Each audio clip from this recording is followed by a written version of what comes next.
Welcome to today's deep dive. So imagine your blood is practically boiling from a fever, right? You've dragged a heavy crossbow to a door because you heard a sound.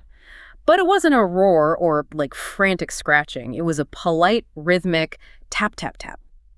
Today we're looking at an excerpt from the last Ration, Ep.5, The Shadow at the Threshold, just to figure out why that deliberate knock is, well, infinitely more terrifying than a monster trying to break your door down. Yeah, because the author essentially strips away the obvious adrenaline of running or fighting.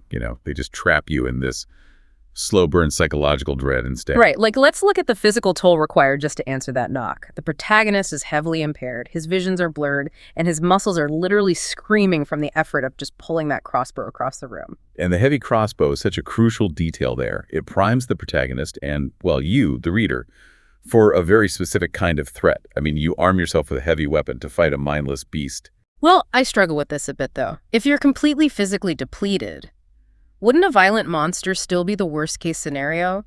I mean, a beast will literally tear you apart. A polite knock just means a person is out there. You'd think so, sure.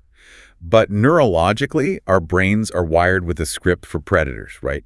Fight or flight. Yeah. It's pure, instinctual adrenaline. So we just know how to react automatically. Exactly. What we don't have an instinctual script for is a localized, intelligent threat when we are at our most vulnerable.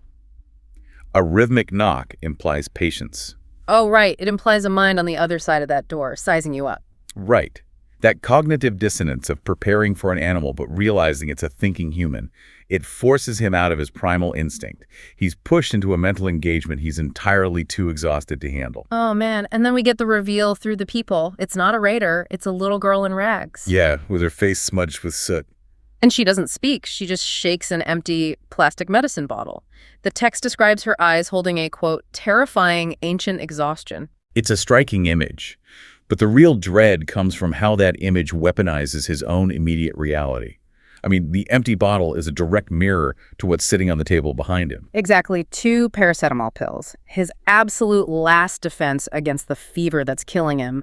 The math is just brutal. It's 1 for 1. And this is where the mechanics of the horror shift entirely. The tension is no longer about escaping a physical threat. It's about the devastating weight of a moral choice. Because giving those pills away is a death sentence for himself. Right, but keeping them is a death sentence for the child. The author traps him in this impossible zero-sum game. But why does that feel so much heavier to read than just, I don't know, a narrow escape from a zombie horde? Because surviving a horde is a triumph of the will to live.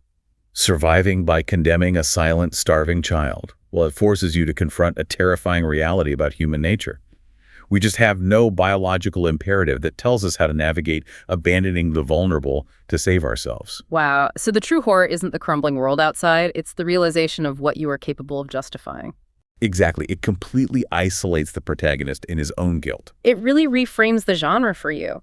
The most terrifying moments aren't the loud jump scares. They're these quiet, suffocating seconds where your baseline humanity is pitted against your primal need to survive. It asks you to define what survival actually means when the cost is another person's life. Which leaves a completely different psychological angle to chew on after you close the book.